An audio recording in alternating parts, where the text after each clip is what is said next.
In today's video, I'm going to teach you how to export stems in Soundtrap. By the end, you'll know exactly how to download individual tracks from your project so you can mix them elsewhere or share them with collaborators.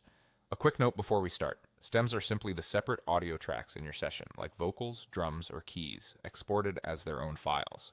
First, open your browser and head to the Soundtrap website. Make sure you're on a stable internet connection and keep your pop-up blocker relaxed if you're prompted to allow the app to open. Once you're on the home page, look for the Login button and click it. This takes you to the sign-in options. Choose Login with Google to move forward. If you're already signed in on your browser, you'll see your Google accounts listed. Click the account you want to use and confirm any prompts. If you prefer a different login method, that's fine too. The steps inside the studio will be the same. After you're signed in, head to the studio. This opens Soundtrap's main creation environment where your projects live. If you already have a project in mind, open it so you can see your tracks on the timeline. Give the page a moment to load all the audio.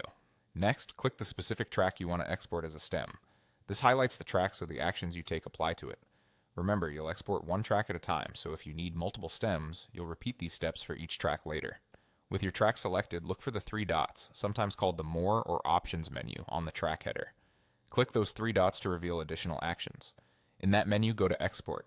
This is where you choose the format and how your stem is rendered. Select WAV audio file to export a high-quality version of the track. WAV is uncompressed and is the preferred format for mixing and mastering.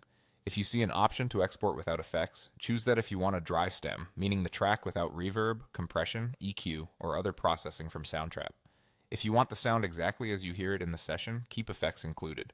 Once you confirm, Soundtrap will process the file and your stem will download to your computer's default download location. If you're exporting multiple stems, repeat the same steps for each track, keeping your files clearly named for easy organization. That's it, your stems are ready to use in any DAW or to send to a collaborator.